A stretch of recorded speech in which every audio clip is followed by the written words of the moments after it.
Assalamualaikum warahmatullahi wabarakatuh. Perkenalkan nama saya Arsad dari kelas D NIM 421230664. Di sini saya akan presentasikan hasil PPT saya mengenai sejarah pendidikan di Indonesia. Langsung saja ke pembahasan. Yang pertama, pendidikan pada zaman Hindu-Buddha.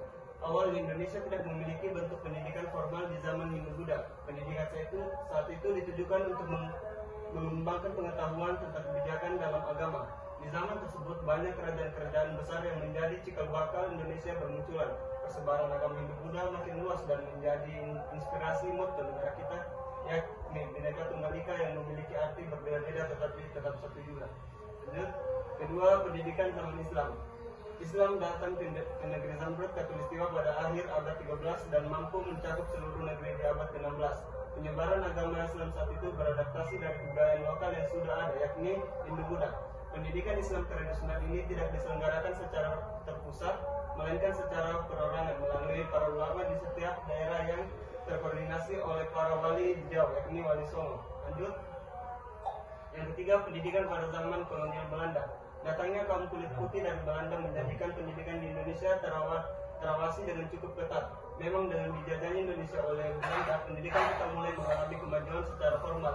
Namun pihak Belanda cukup ketar-ketir karena menyadari bahwa dengan pendidikan warga pribumi mampu melakukan perlawanan halus. Lanjut. Yang keempat, pendidikan zaman penjajahan Jepang. Setelah Belanda terkalahkan kekuasaannya oleh Jepang, pendidikan di Indonesia juga mengalami perubahan. Dualisme pendidikan di era Belanda telah dihapuskan. Semua masyarakat mendapatkan pendidikan yang sama. Akan tetapi, kabar buruknya adalah Jepang sangat serakah menguras kekayaan negeri kita tercinta. Lanjut. Kelima, pendidikan di Indonesia setelah kemerdekaan. Suatu kebahagiaan yang tidak terdefinisikan bagi seluruh rakyat Indonesia saat itu ialah berhasil menjadi bangsa yang merdeka. Merdeka karena perjuangan, bukan karena hadiah dari negeri penjajah. Pada awal 1950-an, kurikulum sekolah ditujukan untuk: yang pertama, meningkatkan kesadaran bernegara dan bermasyarakat; yang kedua, meningkatkan pendidikan jasmani, pendidikan watak, dan meningkatkan perhatian kesenian; yang ketiga, menghubungkan isi pelajaran pada kehidupan sehari-hari. Lanjut. Yang keenam, pendidikan era pembangunan jangka panjang 1959 sampai 1953.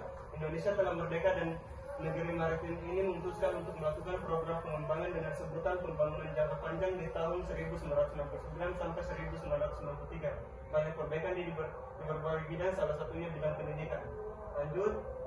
Pendidikan setelah era pembangunan jangka panjang. Yang pertama, wajib belajar 9 tahun. Yang kedua, kurikulum 1994. Dan yang ketiga, kurikulum di era 2000-an. Mungkin hanya itu yang dapat saya presentasikan. Kurang dan lebih mohon dimaafkan. Wabillahi taufiq wal hidayah. Wassalamualaikum warahmatullahi wabarakatuh.